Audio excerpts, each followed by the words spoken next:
मन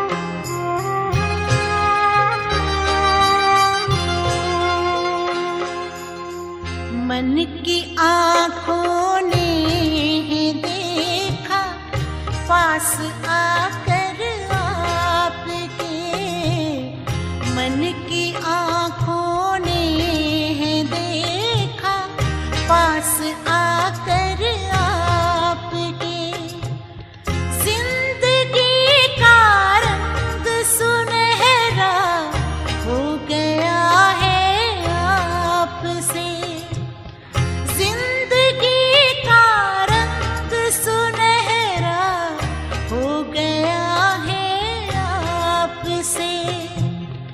मन की आँखों ने देखा पास आकर आपके।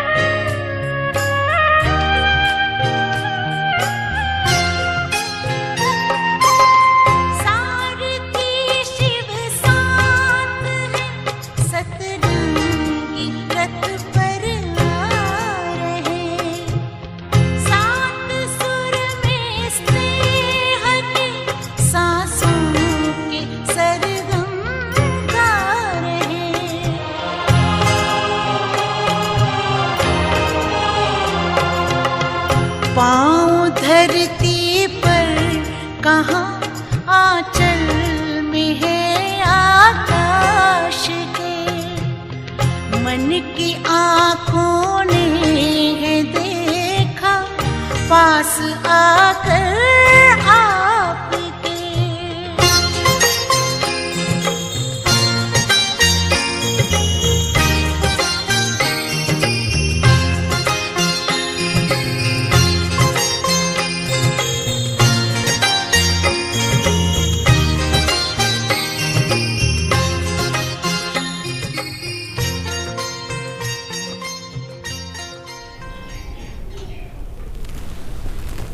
ओम शांति। आज बाबा की 20 जनवरी 2021 की साकार महावाक्य सुनेंगे। बाबा कहते, मीठे बच्चे, सारे कल्प का यह है सर्वोत्तम कल्याणकारी संगम युग। अभी कौन सा समय चल रहा है? सारे कल्प का यह है सर्वोत्तम कल्याणकारी पुरुषोत्तम संगम युग। इसमें तुम बच्चे याद की यात्रा से सतो प्रधान बनते हो। तो यही संगम युग का समय है जिससे हम बच्चे बाप को याद करके सैक्रीन से सतो प्रधान बनते हैं। प्रश्न है, अनेक प्रकार के प्रश्नों की उत्पत्ति का कारण तथा उन सब का निवारण क्या है? अनेक प्रकार के प्रश्नों की उत्पत्ति का कारण तथा उसका निवारण क्या है? उत्तर है, जब देह अभिमान में आते हो तो संशय पैदा होता है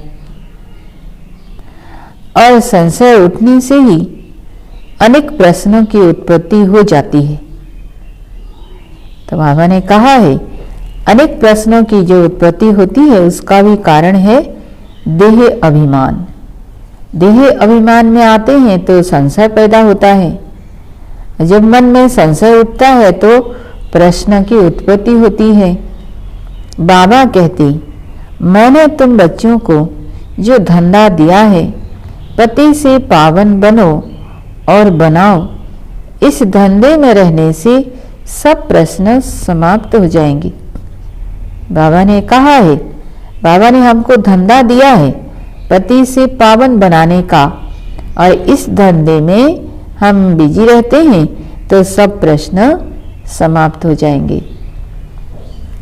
गीत है, तुम्हें पाके हमने जहान पा लिया है, जमी तो जमी आसमान भी पा लिया।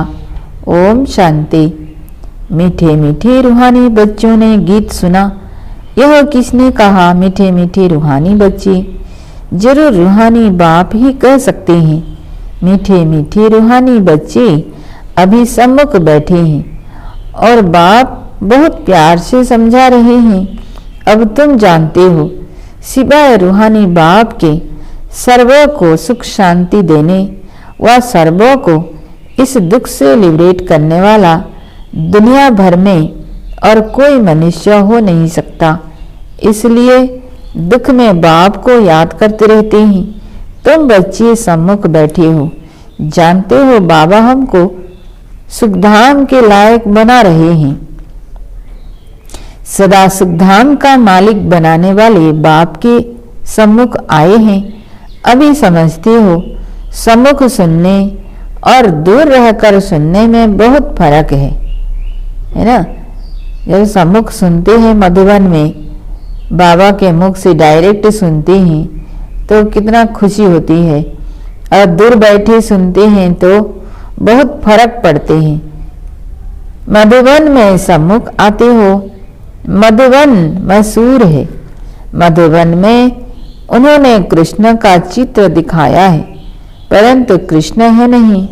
तुम बच्चे जानते हो, इसमें मेहनत लगती है। अपनी को घड़ी घड़ी आत्मा निश्चय करना है। मैं आत्मा बाप से वर्षा ले रही हूँ। बाप एक ही समय आता है सारे चक्र में। यह कल्प का सुहावना संगम युग है। इसका नाम रखा है पुरुषोत्तम संगम युग। यही संगम युग है जिसमें अभी मनुष्य मात्र उत्तम बनते हैं। अभी तो सभी मनुष्य मात्र की आत्माएं तमो प्रधान हैं, सो फिर सत्व प्रधान बनती हैं। सत्व प्रधान है तो उत्तम है, तमो प्रधान होने से मनुष्य भी कनिष्ठ बनते हैं। तो अब बाप आत्माओं को सम्मुख बैठ समझाते हैं। सारा पाठ आत्मा ही बजाती है, न कि शरीर। तुम्हारी बुद्धि में आ गया है कि हम आत्मा असल में निराकारी दुनिया व शांति धाम में रहने वाले हैं। यह किसी को भी पता नहीं है, न खुद समझा सकते हैं। तुम्हारी बुद्धि का अब ताला खुला है। क्या कहते बाबा? अभी हमारी बुद्धि का ताला खुल गया है। तुम समझते हो बराबर आत्माएं परम धाम में रहती हैं। वह है इनकॉर्पोरियल वर्ल्ड, यह है कॉर्पोरियल वर्ल्ड। अर्थात जहाँ आत्माएं रहते हैं परम धाम में, वो है इनकॉर्पोरियल माने निराकारी दुनिया, और यहाँ यह साकारी दुनिया। यहाँ हम सब आत्माएं एक्टर्स पाठधारी हैं। पहले पहले हम पाठ बजाने आते हैं, फिर नंबरवार आते जाते हैं। सभी एक्टर्स इकट्ठे नहीं आ जाते, भिन्न भिन्न प्रकार के एक्टर्स आते जाते हैं। सब इकट्ठे बाबा कहते हैं सब इकट्ठे तब होते जब नाटक पूरा होता है। अभी तुमको पहचान मिली है, हम आत्मा असुल शांति धाम की रहवासी हैं। यहाँ आते हैं पाठ बजाने। बाप सारा समय पाठ बजाने नहीं आते हैं। हम ही पाठ बजाते बजाते सतो प्रधान से तमो प्रधान बन जाते हैं। अभी तुम बच्चों को सम्मुख सुनने से बड़ा मजा आता है। इतना मजा मुरली पढ़ने से नहीं आता। यहाँ सम्मुख हो ना। बाबा कहते तुम बच्चे समझते हो कि भारत गॉड गॉडेज का स्थान था, अभी नहीं है। चित्र देखते हो, था जरूर। हम वहाँ के रहवासी थे। पहले पहले हम देवता थे। अपने पाठ को भी याद करेंगे, फिर भूल जाएंगे। बाप कहते हैं, तुमने यहाँ पाठ बजाया, यह ड्रामा है। नई दुनिया सो फिर जरूर पुरानी दुनिया होती है। पहले पहले ऊपर से जो आत्माएं आती हैं वो गोल्डन एज में आती हैं। यह सब बातें अभी तुम्हारी बुद्धि में है। तुम विश्व के मालिक महाराजा महारानी थे, तुम्हारी राजधानी थी। अभी तो राजधानी है नहीं, अभी तुम सीख रहे हो हम राजाई कैसे चलाएंगे। बाबा कहते अभी हम सीख रहे हैं कि हम राजाई कैसे चलाएंगे। वहाँ वजीर होते नहीं, राय देने वाले की दरकार नहीं। वह तो श्रीमत द्वारा श्रेष्ठ ते श्रेष्ठ बन जाते हैं। फिर इनको दूसरे कोई से राय लेने की दरकार नहीं है। अगर कोई से राय ले तो समझा जाएगा उनकी बुद्धि कमजोर है। अभी जो श्रीमत मिलती है वह सतयुग में भी कायम रहती है। अभी तुम समझते हो पहले पहले बरोबर हम देवी देवताओं का आधा कल्प राज्य था। अब तुम्हारी आत्मा रिफ्रेश हो रही है। यह नॉलेज परमात्मा के सिवाय कोई भी आत्माओं को दे न सके। अभी तुम बच्चों को देही अभिमानी बनना है। क्या बनना है? हम बच्चों को देही अभिमानी बनना है। शांति धाम से आकर यहाँ तुम टाकी बने हो। टाकी होने बिगर कर्म हो न सके। हम जब शांति धाम में थे तो कोई आवाज नहीं था, साइलेंस में थे। जब यहाँ पर आए धरती पर तो टाकी बनी है। यह बड़ी समझने की बातें हैं।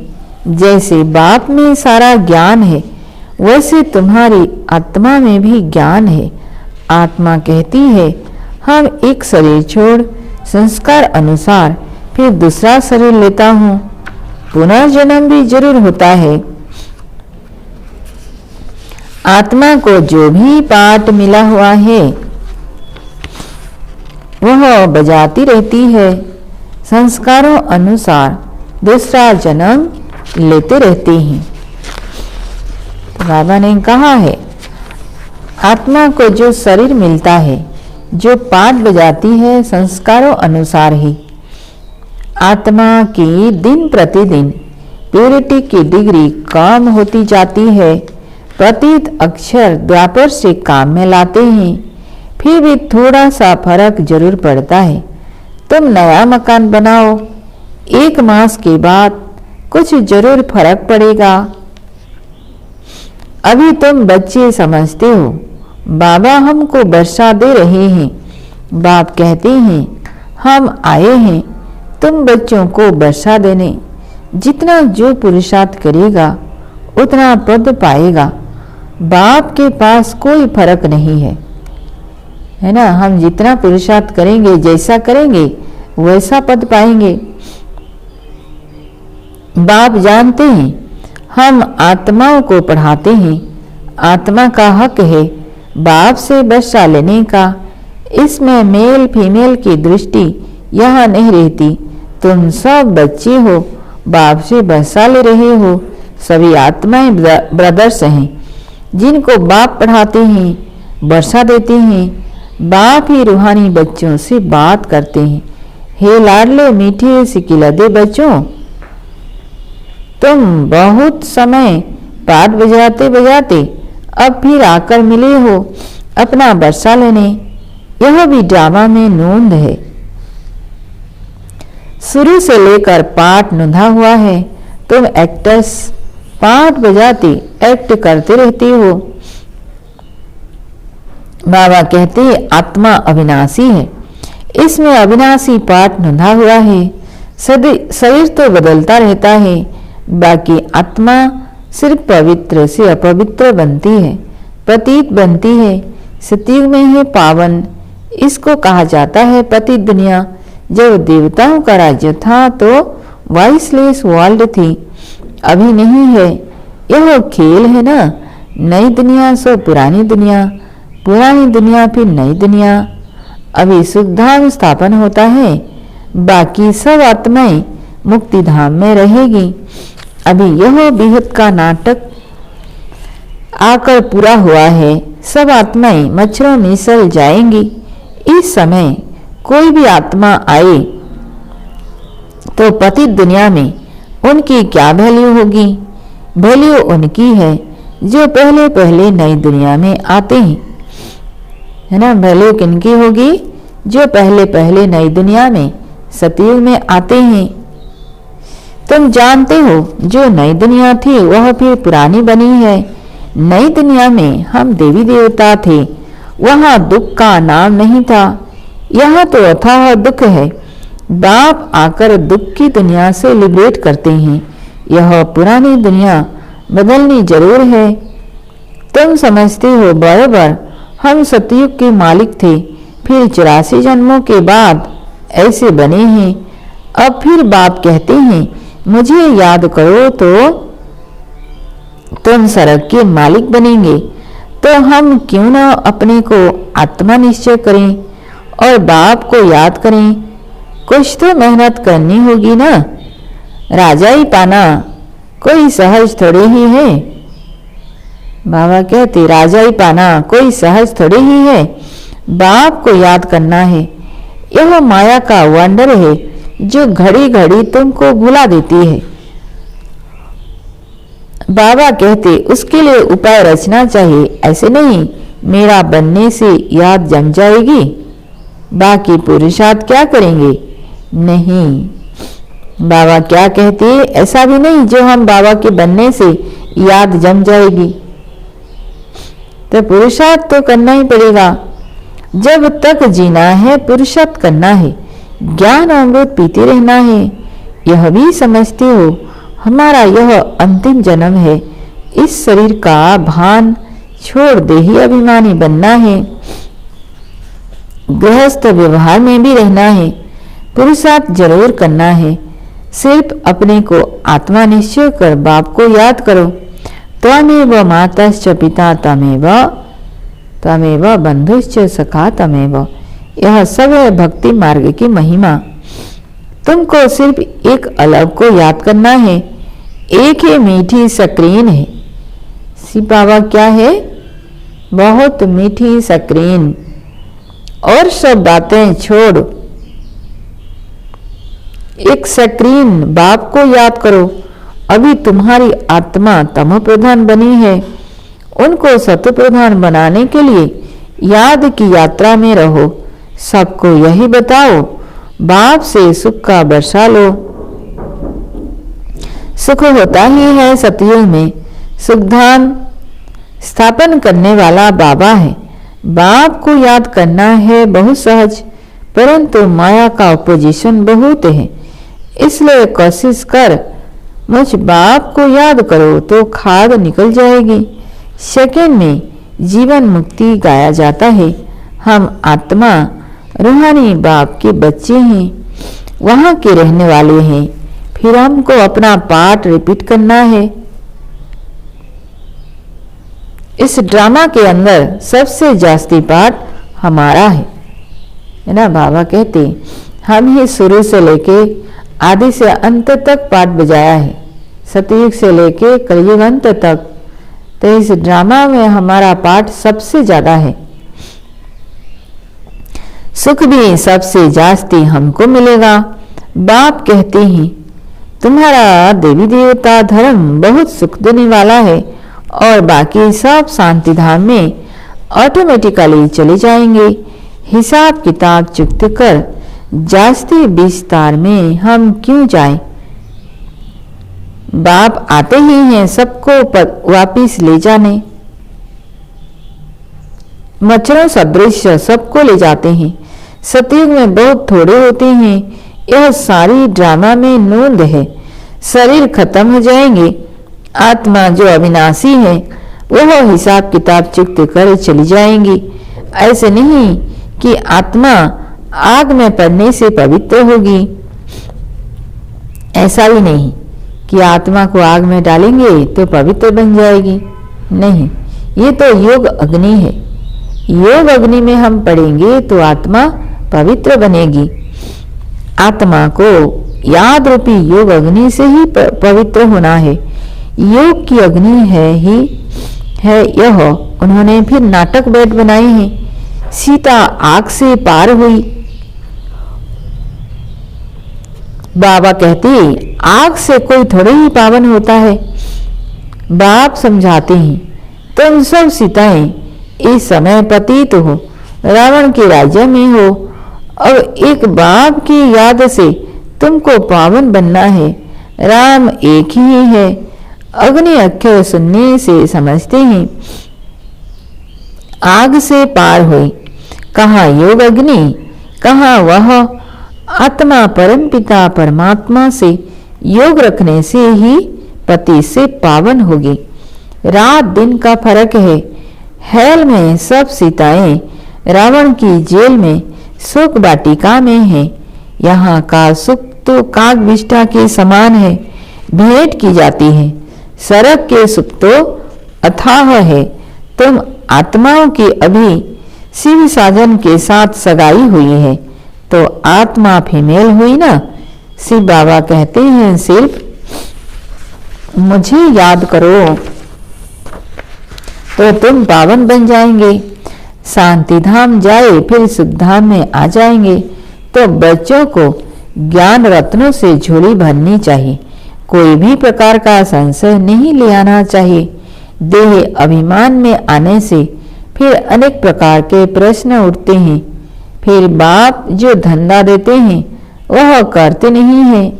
मूल बात है हमको पति से पावन बनना है। दूसरी बातें छोड़ देनी चाहिए। मूल बात कि हमको पति से पावन कैसे बनना है, बाकी दूसरी बातें छोड़ देनी चाहिए।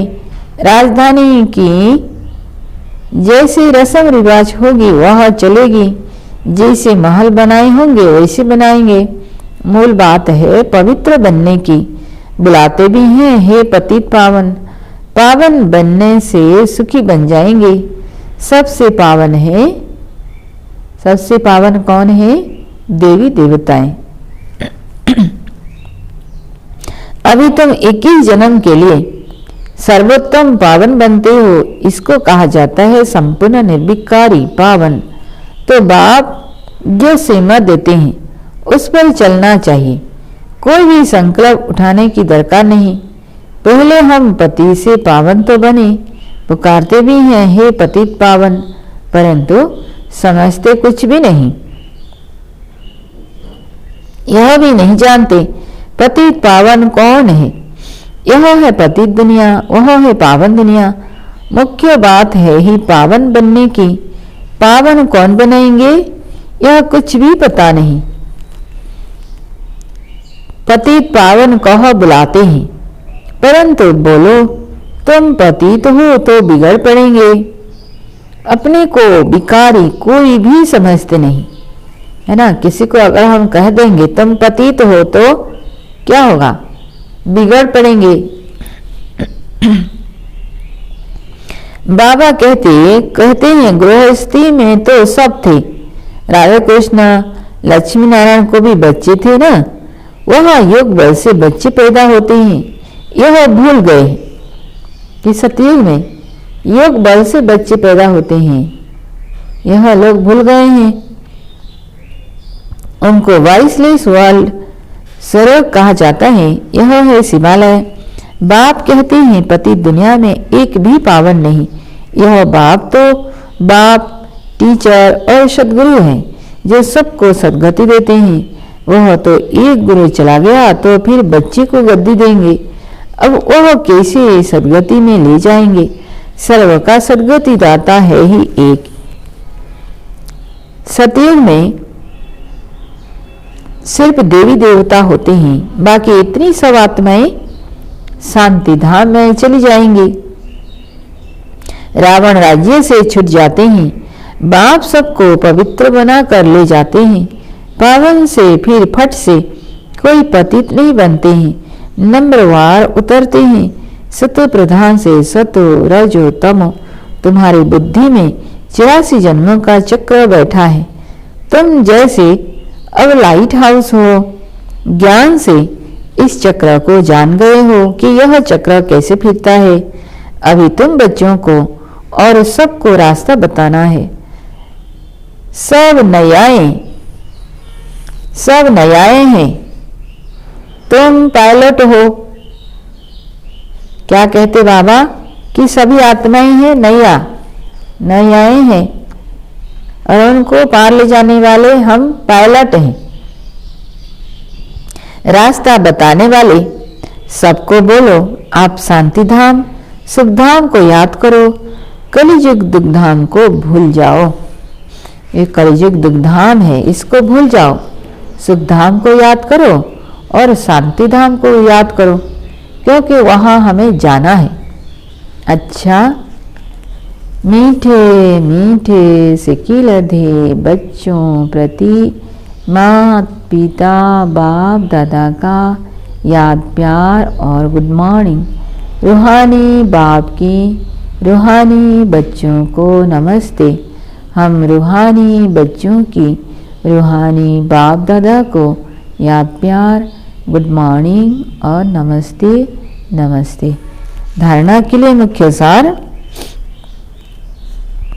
जब तक जीना है ज्ञान अमृत पीते रहना है। अपनी झोली ज्ञान रत्नों से भरनी है। संशय में आकर कोई प्रश्न नहीं उठाने हैं। दूसरा पॉइंट, योग अग्नि से आत्मा रूपी सीता को पावन बनाना है। योग अग्नि से आत्मा रूपी सीता को पावन बनाना है। किसी बात के विस्तार में जास्ती न जाकर देही अभिमानी बनने की मेहनत करनी है। शांति धाम और सुख धाम को याद करना है। वरदान है, देही अभिमानी स्थिति में स्थित हो। सदा विशेष पाठ बजाने वाले संतुष्ट मणि भव। देही अभिमानी स्थिति में स्थित हो। सदा विशेष पाठ बजाने वाले संतुष्ट मणि भव। जो बच्चे विशेष पाठधारी हैं, उनकी हर एक्ट विशेष होती है। कोई भी कर्म साधारण नहीं होता। साधारण आत्मा कोई भी कर्म देह अभिमानी होकर करेगी और विशेष आत्मा, बाबा क्या कहते, साधारण आत्मा कोई भी कर्म देह अभिमानी होकर करेगी और विशेष आत्मा देही अभिमानी बनकर करेगी। जो देही अभिमानी स्थिति में स्थित रहकर कर्म करते हैं वे स्वयं भी सदा संतुष्ट रहते हैं। बाबा क्या कहते, जो देही अभिमानी स्थिति में स्थित रहकर कर्म करते हैं वे स्वयं भी सदा संतुष्ट रहते हैं और दूसरों को भी संतुष्ट करते हैं। इसलिए उन्हें संतुष्ट मणि का वरदान स्वतः प्राप्त हो जाता है। स्लोगन है, प्रयोगी आत्मा बन। योग के प्रयोग से सर्व खजानों को बढ़ाते चलो। प्रयोगी आत्मा बन। योग के प्रयोग से सर्व खजानों को बढ़ाते चलो। अच्छा, ओम शांति। ब्रह्मा बाप की 18 कदम।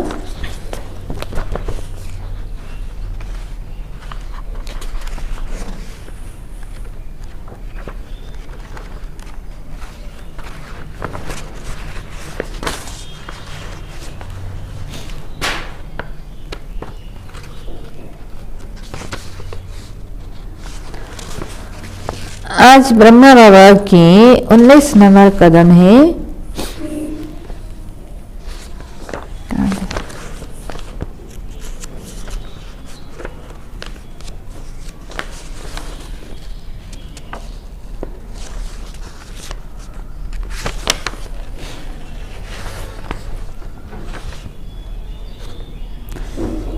सम्मान दिया है कि मैं आत्मा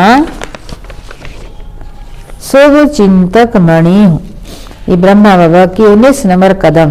स्वमान मैं आत्मा शुभ चिंतक मणि हूँ। अभ्यास करना एवं चिंतन करना, सारा दिन हर आत्मा के प्रति शुभ भावना, कल्याण की भावना, अपनेपन की भावना, सदा स्नेह और सहयोग देने की भावना के साथ साथ आत्मिक स्वरूप की भावना रख ब्रह्मा बाप समान बनो। अच्छा, ओम शांति।